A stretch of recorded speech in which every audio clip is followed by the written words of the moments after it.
Seconds, 5 seconds. Alliance is trying to add their final points. Time has expired.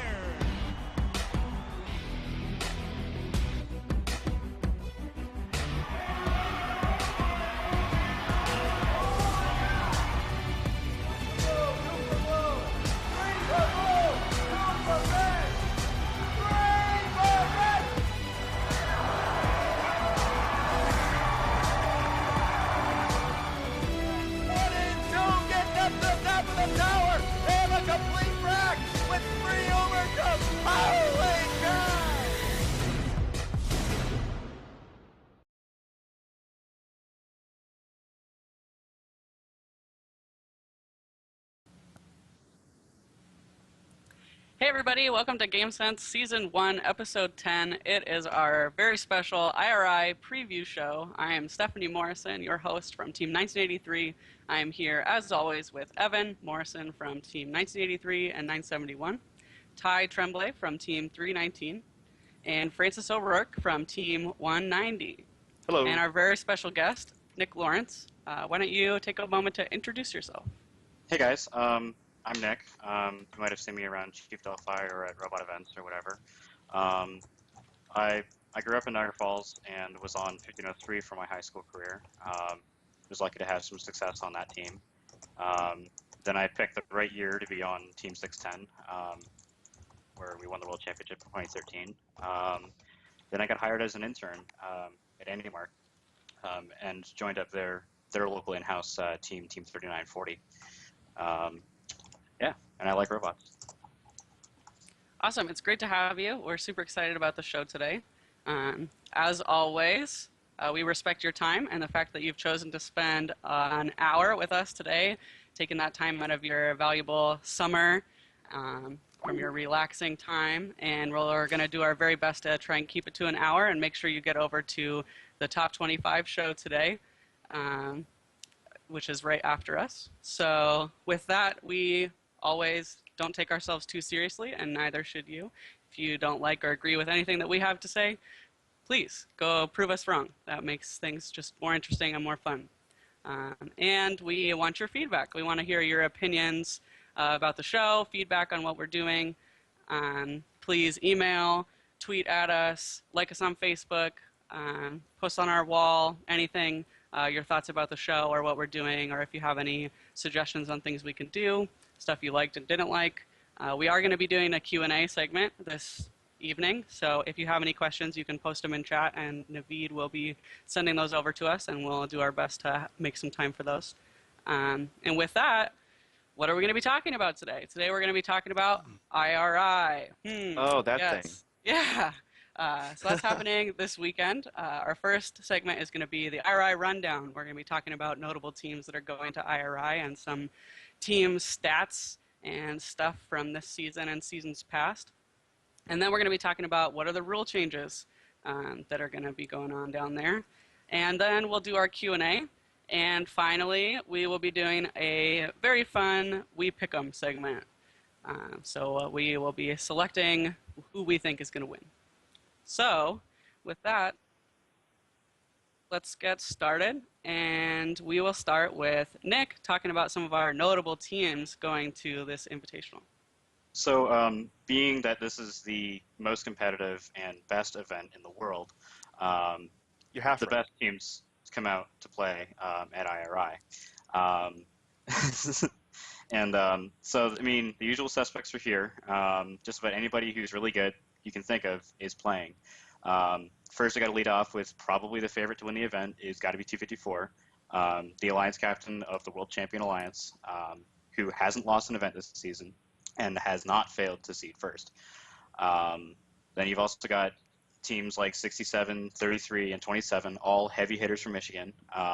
67 being the Galileo champions, along with MC finalists, who actually lost to 27 and 33, who were the champions of the Michigan State Championship. 27 and 33 have already teamed up before. They were both Archimedes finalists, and 27 was this year's Hall of Fame inductee, winning the Chairman's Award at the first championship. Tons of other great teams here. You've also got 469, again, another one of our world champions, also from Michigan. And there's a big crowd of Canadian teams here who all of them are powerhouses. You got the usual suspects in last year's winners, 1114, 2056. You've got 2013 world champions, 1241. You've also got what I think is one of the most underrated Canadian teams, Team 4039, Makeshift. They were winners of the New York City Regional this year, and semifinalists at the Waterloo Regional with 1114. I want to mention one thing about 4039 that people might not remember is that at Waterloo, they beat 254 twice. Okay, that's how good these guys are. So, you know, you don't underestimate them. They captained an alliance on the Newton field. Just phenomenal all-around team. And I love their T-shirts. Holy crap, it's such an awesome theme. For those of us who don't know all the team T-shirts, can you explain that to me? What's their T-shirt? So they're Makeshift Robotics, and all of their shirts have sort of these stripes, diagonal stripes across them, but they're different colors. So it looks like they just have a patchwork put together. And I'm not sure exactly how they did them, if they were custom or if they got a whole bunch of different T-shirts and cut them up and sewed them all together. But whatever it is, it looks awesomely disorganized on the field. It's just makeshift, you could say. It's makeshift. It's so cool. Cool. We unfortunately did lose two teams late. We lost Team 108 and 4334, who had issues coordinating travel. It sounded like, which is understandable. I mean, trying to get a high school trip arranged in the middle of summer can be difficult. One of my favorite teams that's on our watch list has got to be 1024. They didn't qualify for the World Championship after, I would say, two heartbreaking regional losses, both at Crossroads and Queen City. Easily, they were the best robot at Crossroads, and it just fell apart for them in the finals at Crossroads. They were probably the best team in Indiana this year, and I definitely look for them to be a heavy hitter at this event. I'm actually very, very curious how they're going to do because they're one of the they're like them and also Pink, somebody who hasn't played at sort of this high level yet. You know, neither of these teams went to a district championship, and neither of these teams went to the world championship. And you know, these are great teams, but neither of these teams won a regional either. Do you guys actually think they're going to like step up and become one of the powerhouses at these events? I think Kilobytes are probably a little more of a dark horse, and just an amazing support. They're really, really good. I don't think that they're good enough to be, you know, a first-round pick unless they play out of their minds.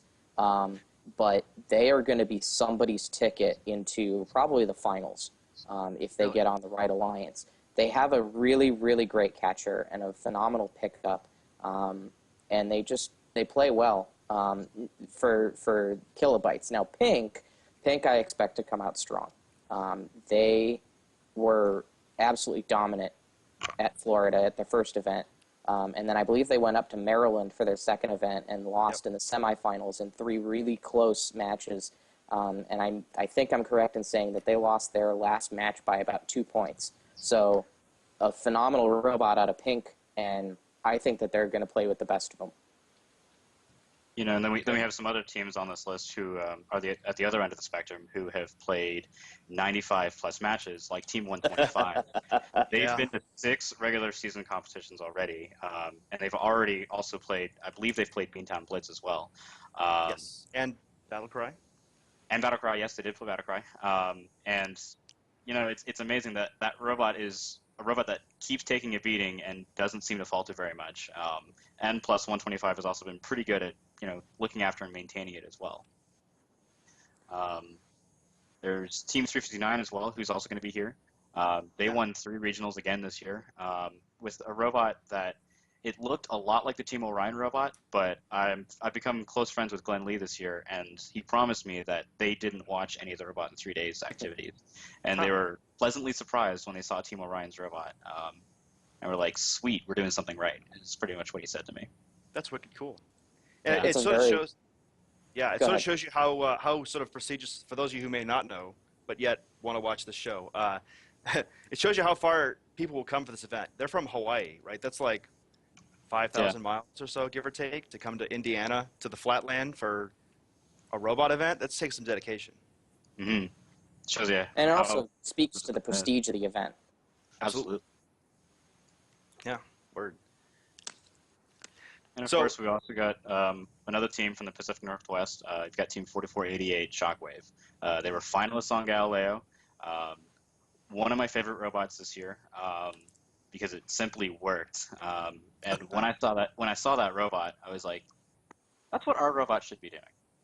Because the 3940 robot was somewhat similar in how it should have performed.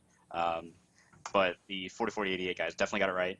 It's a fantastic machine, and I definitely look for them to beat some people up at the event and make some noise for sure. Yeah, and they were kind of the clear favorites going into Pacific Northwest District Championships. Ran into some rough luck in their qualification matches. Ended up accepting an invite to the #1 seed and just played their hearts out in the eliminations. But certainly, I think the #1 robot in the Pacific Northwest, and they're there to put on a show. Like 359, they did not watch any of the Robot in 3 Days videos, so it looks a lot like a Robot in 3 Days, but there are some really key details to what they did with that robot that stand out and make it so much more effective, one of which being that they don't have to extend their intake to shoot. And that's such a huge deal to not have to extend outside of their bumper zone. They've just got an absolutely money shot. And, I mean, finalists on the division in their second year as the first-round pick, they're only going to go up. I really hope that they go far at IRI and get a chance to showcase more of what they're capable of. Yeah, there's one more quick team I wanted to talk about as well, and maybe not a huge heavy hitter when it comes to offense, but I want to talk about 4265. And they're the team who's been working diligently on perfecting what they call Dragonfly Drive, which is an octocannon drivetrain that uses 8 motors and has 4 shifting transmissions in each corner.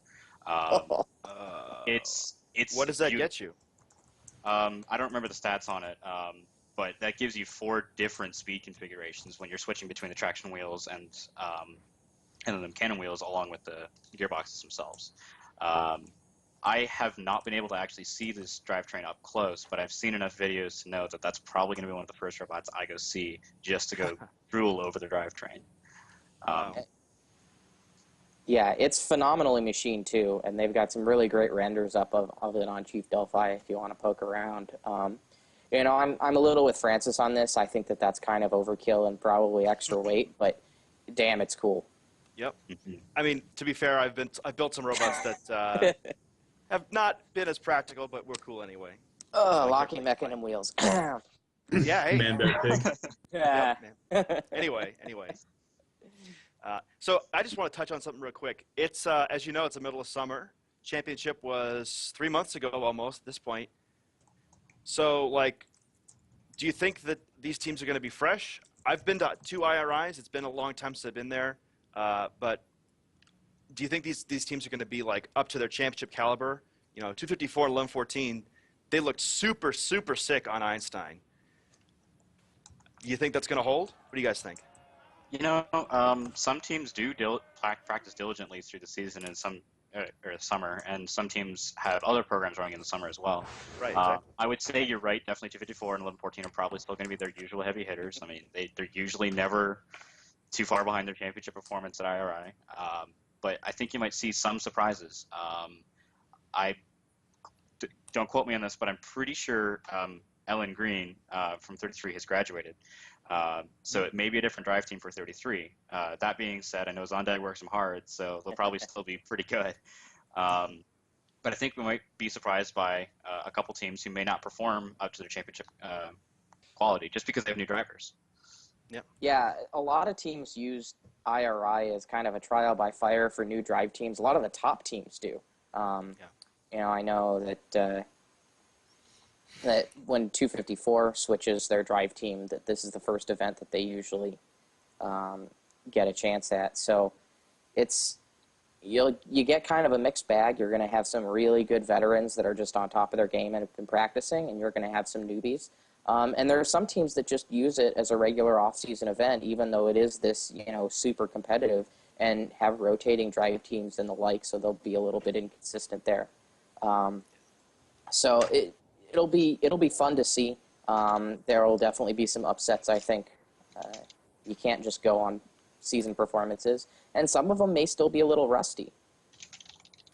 Can I just, while we're talking about teams, not every team at this event is like, you know, super duper tip top caliber, right? Well, I mean, not to say that they're bad, but Nick, you'd probably know more about this coming from Indiana. They bring in a bunch of, not bring in, but a lot of local Indiana teams get invited to the event as well. Is that correct? Yeah. I mean, 45, 234, and 1024 are the event hosts. Mm-hmm. And they're all quite good, though. They're all good teams. Not like Einstein level, but still very good. No, but historically, it seems to be a rotating group of Indiana teams that get invited to this event, and they generally have a good couple seasons afterwards because they've been exposed to top-level play. That being said, they're usually not a hindrance to the competition. I mean, they usually have a positive OPR, and they usually do contribute to the alliance. But it can be said that they're not as strong as some of the teams on the field. And, I mean, I'm pretty excited to see what 45 especially can do because they've made some upgrades to the robot. It's a 4-motor fling-a-pult, kind of similar to what 829 had this year, and similar to 3940's 2012 shooter. It was a fling-a-pult motor thing. But there could be some dark horses that, like, from the Indiana teams that could end up as a 4th-round pick who come out and steal the show. Nice. Yeah, and I guess, you know, it's something that'll be interesting to mention. Steph, I'll let you go in a second. That while, you know, not every team is this Einstein caliber team, everybody there is in general going to be higher caliber than what you would see at the bottom of the pack of regional or even middle of pack of regional or championship divisions. So you're playing qualification rounds with a set of teams, you know, 60-something, almost 70 teams that really could all be in eliminations at any other tournament. So for that reason alone, I think you're going to see some stuff. Yep. A rising tide floats all boats. Yep. Yeah, there's definitely a lot of very good teams at this event. Let's move on and talk a little bit about some of the statistics of teams at this event. Well, IRI always touts some pretty awesome stats. This year is no exception. We've got 3 out of the 4 world champs going, 254, 469, and 74, all coming in. In addition, we've got 10 out of the 16 Einstein teams, 3 from Curie, 2 from Newton, 3 from Archimedes, and 2 of the Galileo champs. Over 95 blue banners from this year alone, 45 plus regional wins. That's... Yeah, I mean, you're talking more than 1 blue banner per team on average. Now, obviously, 254 has stacked like 6 of those. So it's a little, you know, it's a little skewed in the distribution, but still, it's just a, you know, a heck of a group there. We're talking. How many banners are given out in a year? Like, that's 95 out of how many? Does anybody know? 96. Well, you got 4 per event, approximately, times 44 events, not So accounting. 160? So about Well, yeah, 160, that doesn't 180? account for districts, though. Oh, Yeah. Probably around between 200 and 250, right? So But we're it's a talking significant amount. No. we're talking Only half. 2/3 to a half of the banners handed out this year are going to be at IRI. Yeah. Well, I mean, it's Meanwhile- just yeah. That's Meanwhile, still crazy. 125's coming in with like 15, 16,000 blue This banners. is their ninth event. I can't even imagine. I On think top I of heard that, from one of the gentlemen from 125 that they don't actually have a practice robot because they've just not needed it. So They this don't have any robot, time to use it. they have yeah, any they wouldn't. time. Yeah, this. This is just event, you know. Yeah. And I think I heard them say at one point that they'd accumulated an entire district's worth of replays on that robot as well. They've gotten like over 12 replays. It's just the amount of usage on that robot. And they're not the only high-time robot here. Obviously, 254s went to 3 regionals and all the way through Einstein. 610 went to four events this year, plus I think district championships. 610 and they, championship. or sorry, not 610, 910, fully freeze. Yeah, you know, there's a lot of high-time robots that are at this event, and some of them have already competed in off-seasons or their state championships already, like 195. So we've also got 30 district event wins, 5 district champions. But with the entire resume that comes in every year, an interesting bit of trivia, no team has won world championships and IRI in the same season in the modern era. So since we went to free robot alliances in 2005, it has not been done. 71 was the last double champion in 2004, and the only other was 469 in 2003, the year before. So, You know, the last time I remember there being somebody you could sit down and think before this year, like, okay, they're going to win the championship and IRI. It would have to be 11-14 in 2008. yeah, and they made a really early exit in 2008. So, well, and 469 in 2010 with that powerful robot, but they missed it at championships by just barely. And then they come and just storm through IRI, of course. But it'll be interesting, especially with the rules changes that we're going to talk about in the second half of the show, to see if the dominance actually still holds for some of the teams that were so great throughout the season and so consistent. Now, can I ask a question? Why do you guys think that is the way it is? Like, why don't you think people repeat like this? Is it? I would bet on just like random chance. One mess up here, one mess up there. But I would probably bet on the fact that the sheer amount of great teams you have to get through in qualifications before you even get to elims is way greater at IRI than it is at a typical championship division, and it makes it that much harder to seed first. And we've seen at IRI occasionally the top 8 is not all elite teams. Sometimes you'll see a team that hasn't really had too many experiences picking. They've more been on the other side of the fence, being a great robot, but being picked. So you end up seeing maybe getting picked in a different spot, and plus the summer gremlins that find their way into the robot as well don't help as well. Well, Now, you how also much have to do you think about. I want to Sorry. play. Go ahead. How much do you think that the new game, right, with the game where this year you have to play with your partners, and in 2008, if you were a great robot, you could take somebody through the eliminations, but when it came to IRI, there were so many great teams that those 3-team alliances were just enough to take it up over the top. How much do you think the fact that you have to rely on your alliance, and there are so many great alliances that are going to be created this year, is that going to help 254 in their quest to try and win the world champs again? Or sorry, to win IRI after world champs? Is it going to help 469? The thing about 254 is that they can go either way. They're so good and so smart about how they play the game that they could stick 2 robots in the corner to get 2 assists and play the game themselves. So I don't know if it'll really affect 254 as much as it may affect teams like 469 or other teams at this event, who aren't as fluid as moving the ball through the robot. Yeah, I would almost say that 254 has an advantage compared to previous years, just because that's been their bread and butter, is working with their alliances and making it happen no matter what. And they've got such a versatile robot that I think that they're going to analyze the strategy with the rules changes properly. They're going to come out ready to play.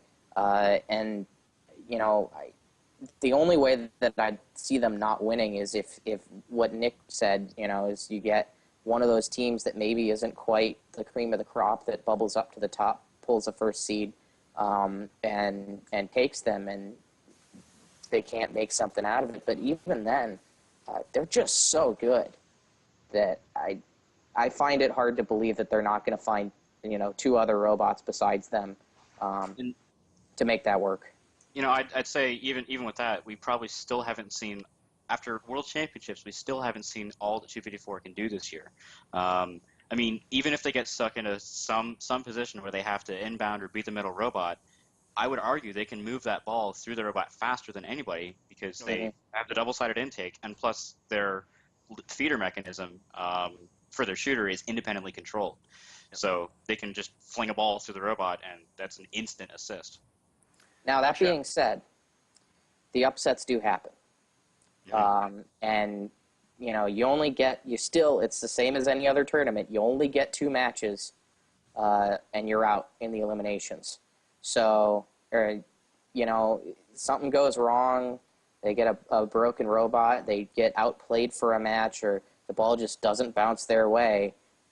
You could see them have an early exit, too, even if they've got a phenomenal alliance, because I remember the first IRI I watched in 2007, and I looked at the alliances, and yeah, you had, teams up and down. We had a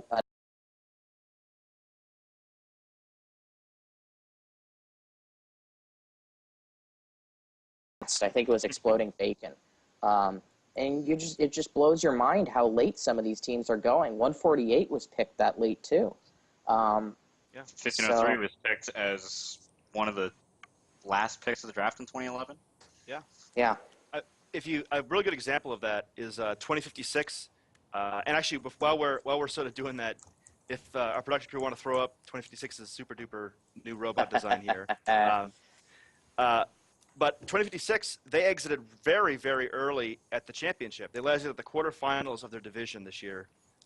And, they got, like you said, it's very much the same thing. If you get sort of a wrong alliance, if you get an alliance that may not be able to carry you all the way, then, especially with this game, Yeah, so nope. Go for it. Sorry. There's one other things that teams need to overcome or do differently at IRI this year, and that's going to be the rule changes. So aside from the fact that what the Einstein teams have in front of them, a more competitive field here, they also have to deal with slightly different rules. So Francis, why don't you know what those rule changes are? Yeah, we're going to have the mods put this up in the chat as well, just so everybody can read it. But they've changed a few of the rules. I'll go over some of the less important ones, I'll say. No inspection, that's pretty standard.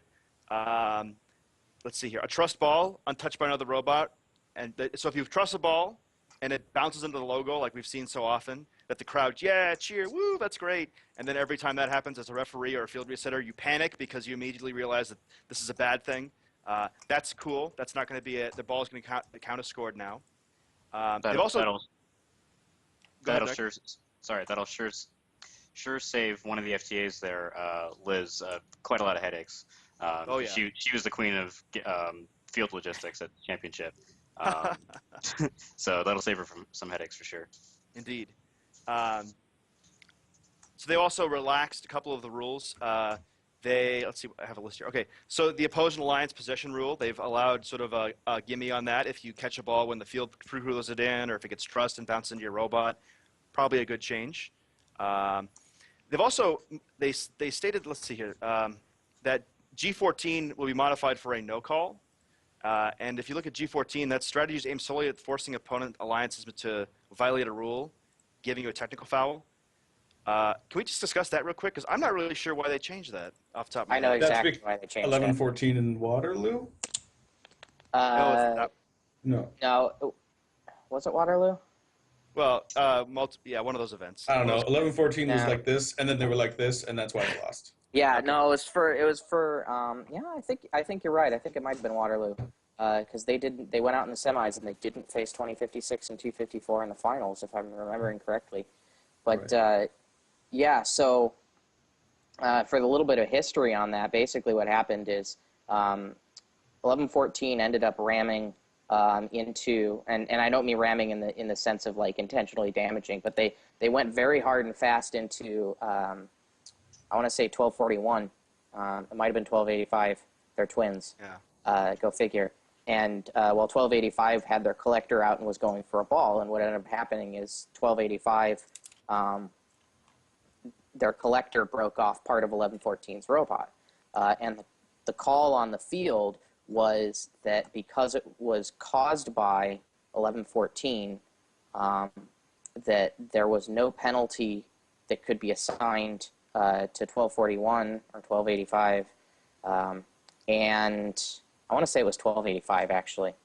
And then 1114 got assessed a technical foul for having part of the robot outside the 20-inch perimeter rule. It was 1241, and Was they were actually assessed a regular foul for Right. that. So it was still a 30-point gain for 1241's alliance, unfortunately. Right.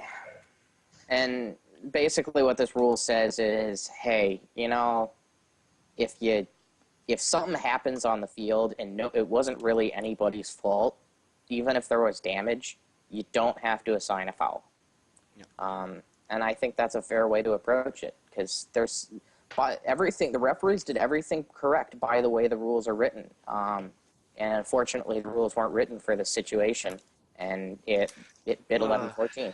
Well, yeah, I could go on about how, you know, as a referee, the rules aren't always what's written, but that's a totally different topic for a different time, I suppose. Mhm.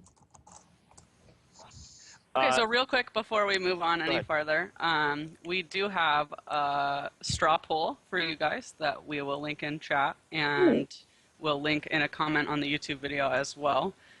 So take a minute, go vote for who you think will win IRI, and then we will reveal for the recorded stream. I know you guys can see it live, but for the recording, we will reveal during our We Pick'em segment who our live viewers think will win IRI this year.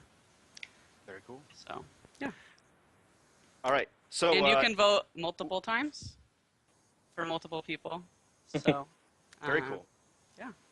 So a couple other quick changes they've made. They're sort of less important. Let's see. They got rid of G21, which is the going outside of the putting your robot outside of the field and the safety thing in the safety zones. They're still maintaining safety, but they're not getting so technical with it, which is probably okay. It was mostly a no call by the end of the season anyway. They're doing the 4 alliance teams that they pioneered years ago and first sort of adopted. But a couple of ones that are more interesting that I think would be really interesting to talk about. You can get a 4th ball for autonomous mode. Now, I see that as being likely a way to allow multiple 2-ball autos to go off. But do you think there's any more play that you can see in here having a 4th ball? It certainly puts teams like 254 at an advantage. They have a fantastic 3-ball routine, so what's a 2-ball auto to them? It puts those teams like that on an advantage, and pretty much puts anybody who has a 2-ball auto. It makes them a lot more valuable when it comes time to pick your partners for the Saturday afternoon dance. Ooh, speaking of which, what about 1114 throws out this blocker on Einstein, and everybody's like amazed, and 254 dodges it. Do you think teams added any blockers to prevent that 3-ball? And we're getting super deep now. Did 254 decide to use the 4-ball strategy to use a 2-ball auto so that they don't have as much risk when they shoot the auto? I think you'll see more goalie pulls at IRI. But maybe not on the robots at all times. 1114's was only for auto, and it was really simple to slap onto a robot. It was just an air cylinder and a couple pieces of extrusion inside each other.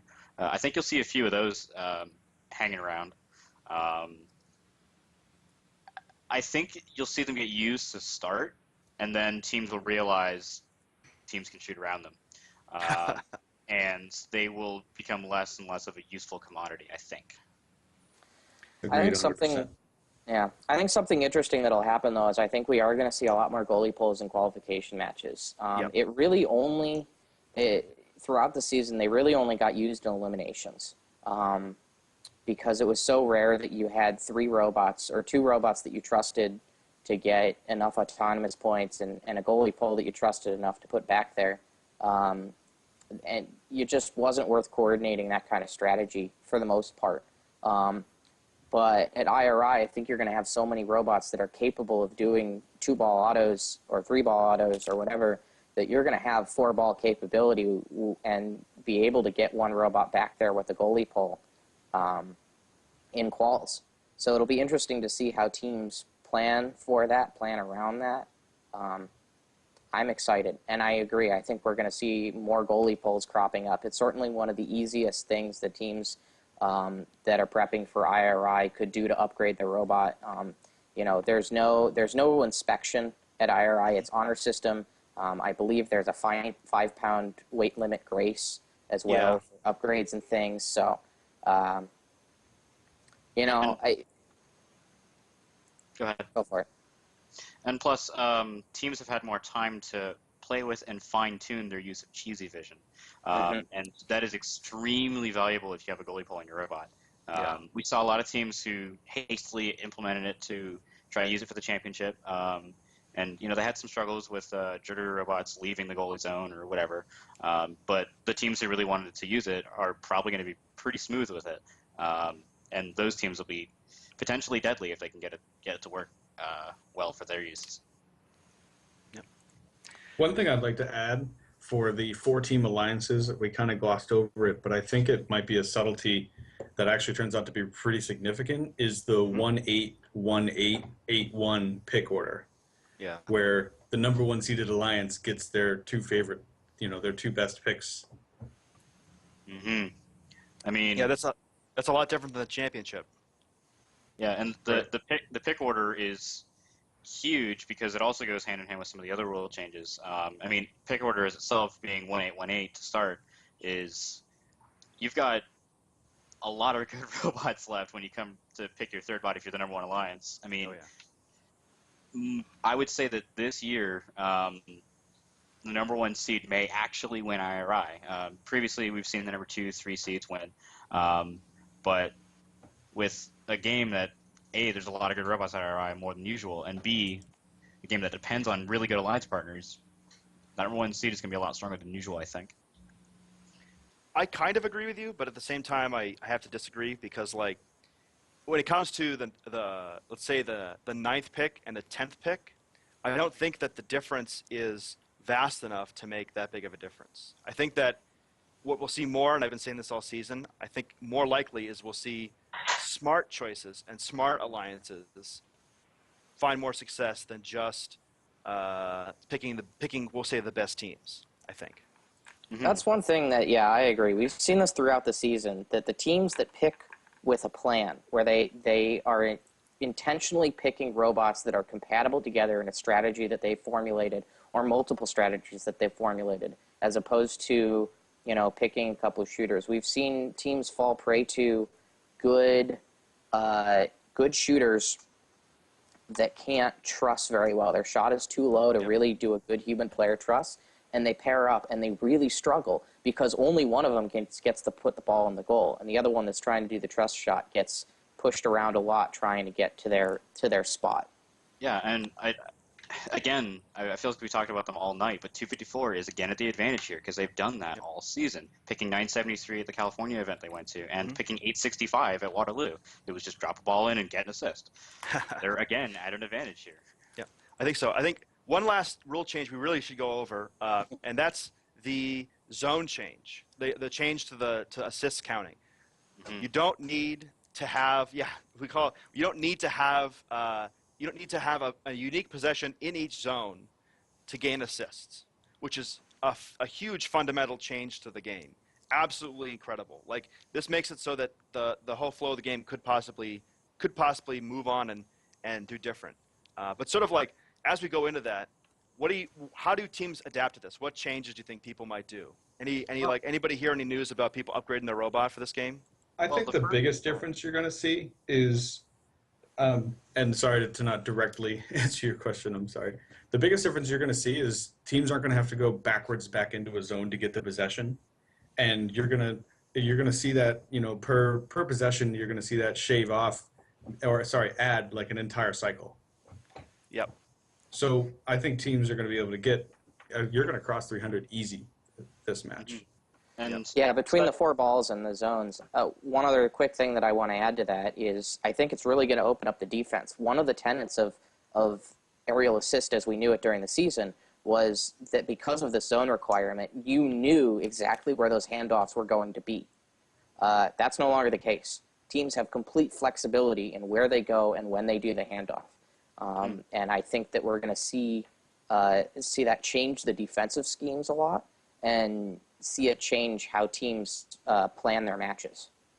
And to go with the defense changes, there's also the robots that were built with a double-sided intake are now extremely valuable, more than they were before, because you can, if you really want to, you could set up 2 robots to inbound and get 2 assists immediately to your third bot, and then send your other 2 robots to go play defense on the other alliance's lead score.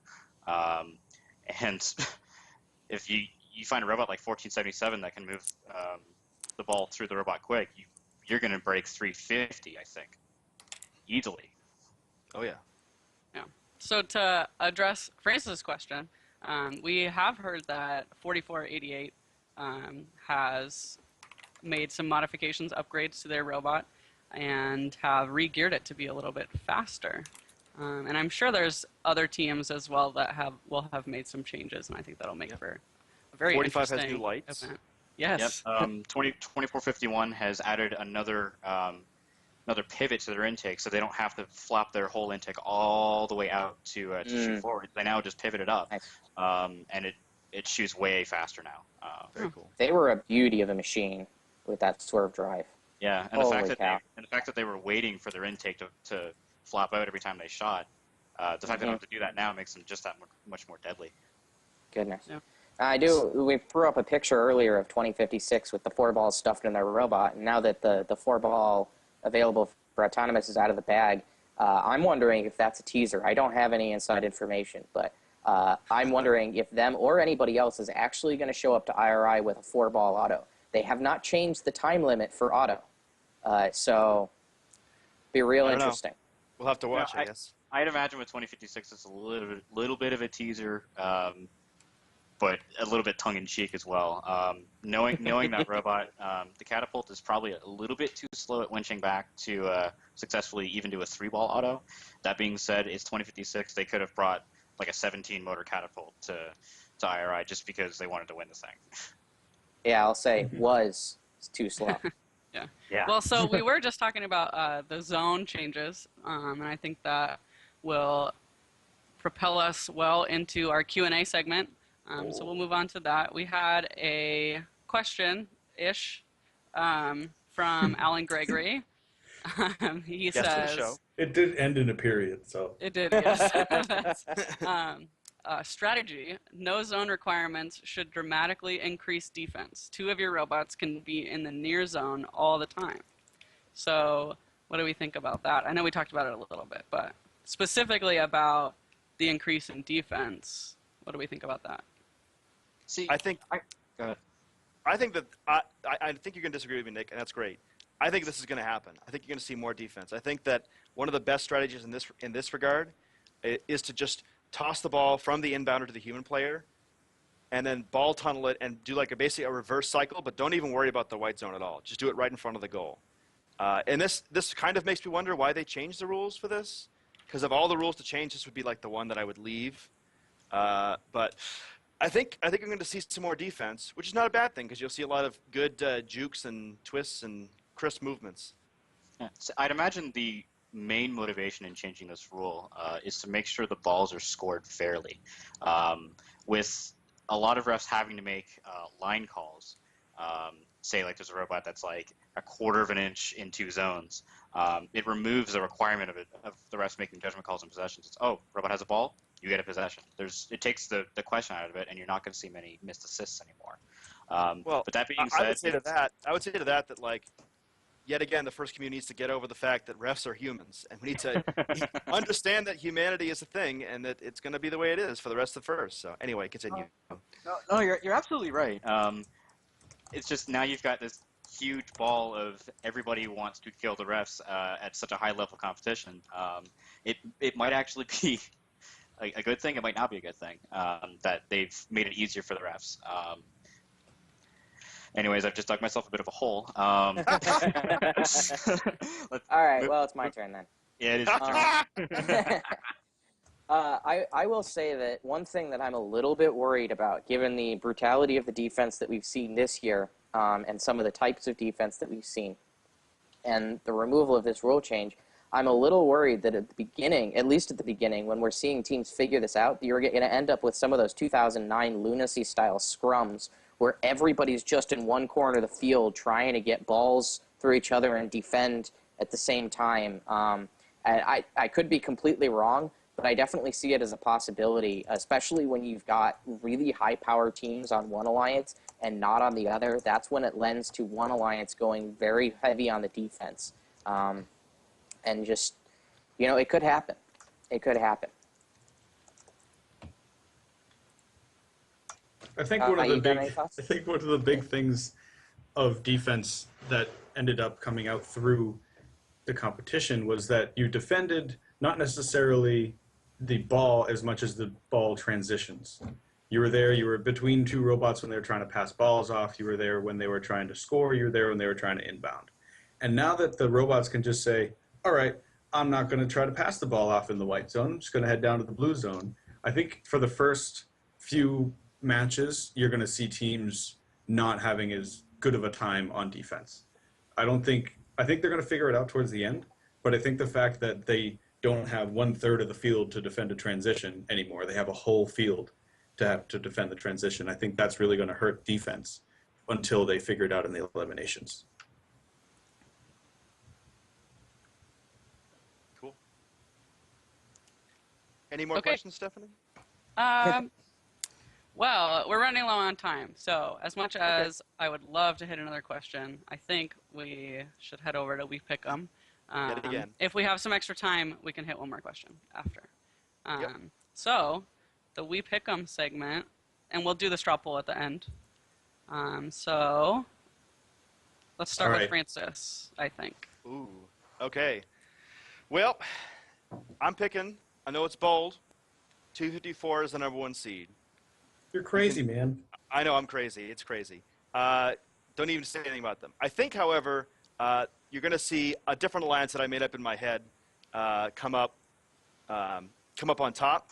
I think it's going to be the winning alliance is going to be 11-14 and 33.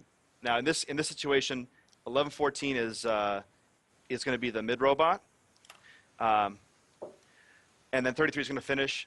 368, they're going to play whatever they need to do, probably inbound. I think that they're a robot that people kind of may have forgotten about, but I think they're wicked good. And I think 1024 is going to slip down to the end because, again, they have not played at this level yet. They have yet to prove themselves at this level, so I think we will. But I think that'll be an upset. Awesome. Well, I will just make a quick note that obviously the names of the districts or regionals at the top of each of the We Pick 'em boxes are now fixed. So they're not wrong anymore, so never mind. So we'll move on to Ty. Ty, who are you picking for IRI? I'm picking 27 to be the #1 seed, simply because they're going to be. They have I think that a V8 diesel power in their car. They're unstoppable and they can go anywhere they want. And with the zone requirements allowing two robots to be in their scoring end more often, I think they're going to be the team that's better able to take advantage of that. Then I see them picking 33 to try and do Archimedes once again. And then out of nowhere, 4039 is magically there and still available and not picked, and they pick them. And then once they pick them, the whole crowd goes crazy. And then they come back around for the last pick and they get 20 because 20 Their shooter is a little too fast. Their catcher works pretty well, so they might see that. But really, they picked 20 for their defense and their hard hitting play. All right, Evan.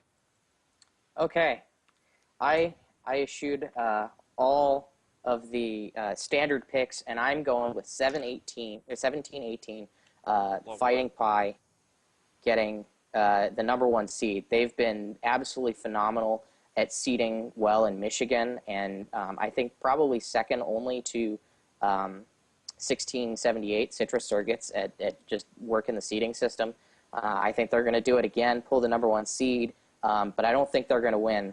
I think that goes to 1625 Winnovation, who then picks up 233, going for the Cinderella story. They get their chance at redemption here.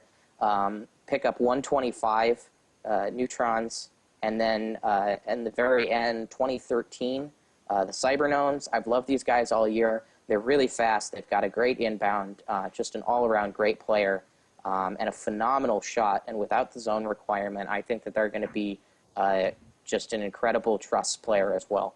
So that's where I'm going with my team. All right, I think I'll go next. So I am with Francis. I'm going with 254 for number 1. Yes. Yep. And unlike Francis, I think they're just going to win it all, too. Oh. So I think they're going to pick 2056. And I think for obvious reasons. And the pink team, because they're pretty awesome. And finally, I think that they're going to get a steal of a 4th pick with 4488. Some Pacific Northwest love there. And I think that 4488 has a super solid machine, but they might get a little bit overshadowed in qualification matches on a stage like this. So I think that they might be a total steal for an alliance like that. Nice. So finally, Nick, why don't you tell us what you think will happen at IRI? Well, boldly, I have the number 1 seed also as being Team 254. I think they're going to survive their schedule, and they're going to storm the way to the number 1 seed.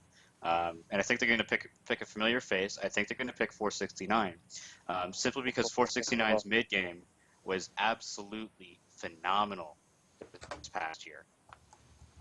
They played that trust position fantastic on Einstein, and I think 254 is going to be looking for that. But 254 is also going to be looking for a bit of versatility. So on the way back, they're going to pick up 1477. And the reason why they're going to pick up 1477 is because of that really fast double-sided intake. And 254 is really, really smart, and they're going to want to be able to play both the, hey, let's get a crap load of assists right now, and also the same game they played on Einstein. To go in hand with that, they're also going to manage to steal 461 as their last pick, who also has a double-sided intake. And if in a crunch, they could also trust as well. And that alliance it's only going to take them, I think, 8 matches to go through to do it.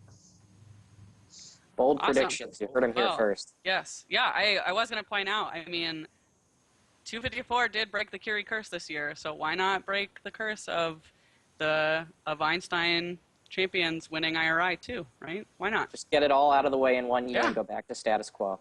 Yep. Evan, I find it interesting that you spent the whole show saying there's no way 254 can lose this, and they've got such an advantage, and then didn't even mention them in your picks. All right, I'll explain. I originally had Nick's picks up to 1477, and then he already put his in first, so I had to change mine. So I decided to just go bold. All right. Well, let's see what our viewers think. Let's put up that straw poll, if we can. I know. I'm sorry, Dave. We love you. Yes. Yep, our director's putting it up right in a second. Yep. So it looks like 254 first. I'm probably spoilersing, but we can talk about it anyway. I know you can see it too. So we've got 254 with 19 votes, 1114 right behind with 17, then 469 with 12, and then a huge drop off down to 33 with 6 votes, 67 with 5, 39 with 5, 27 with 3. That's That's basically it. So If those top 4 get together on an alliance, I quit. Nope. Done. I think if that happens, we'll all be eating our crow. Get in Wow, get in the car, go home early. Yeah, right. we went through the entire IRI show. This shows how stacked this competition is. We went through this entire IRI show without mentioning 67. Yep. uh-oh. I think Nick mentioned him in our rundown at the very beginning, very briefly, as one of the Michigan teams. But yeah, I mean, there's just we missed so many teams. We didn't talk about 1625 at all. One of those teams. Yeah. They're one of the best shooters in the world. Yep. Well, it's hard with yeah. a 1-hour show. And Yeah. that many teams that, I mean, probably every team at this event is worthy of talking about. But we've only got so much time. So with that, we're going to wrap it up. For all of our lovely viewers, whether you're watching live or recorded, thanks so much for watching. We have some really, really super exciting stuff in the works. So make sure that you like us on Facebook, follow us on Twitter, and periodically check Chief Delphi if you don't do one of those things to make sure that you get our updates. We've got some really exciting announcements, things that we're not quite ready to tell you about yet, but I can promise you they're coming soon. And we want to make sure you don't miss out, and I think you will want to make sure too. With that, make sure you don't miss Chessy Champs. We are going to be live on the Chessy Champs webcast from Chessy Champs, and it's going to be a super fun weekend. It's the last weekend of August, and we are really excited to go down there and work with them and help them put on a really cool event. Or over there, yes. Not all of us are to the north of it, but yes. Yep. Oh, and I was going to mention that our new super exciting announcements are going to be, we're going to have things happening before build season next year and before next year's competition. So make sure you're staying tuned in the off season and don't miss out on any of our exciting things. So with that, thank you, Nick, so much for joining us. It's been an awesome show. Well, thank you for having me. I mean, I'm a big fan of GameSense. I've watched you guys since your very first show. And thank you for bringing such a professional and informative show to the FRC community. Awesome, thank you. We definitely love doing it, so we're glad that people enjoy watching it and being on the show. So I also want to make sure we thank Dave and Naveed, our behind-the-scenes production crew, for doing a great job. We couldn't do it without you. And all of our viewers, thank you so much for watching and enjoying robots as much as we do. Make sure that you remember to like us on Facebook, follow us on YouTube, and send us an email if you have questions, suggestions, anything. And stay tuned for our website to go up pretty soon. We're working on it. It's going to be pretty cool. So with that, it's going to be a fun weekend. Let's go play robots, watch robots, and hope you guys continue to have a great summer. See ya. Bye-bye, y'all. Bye, guys. Bye.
Bye.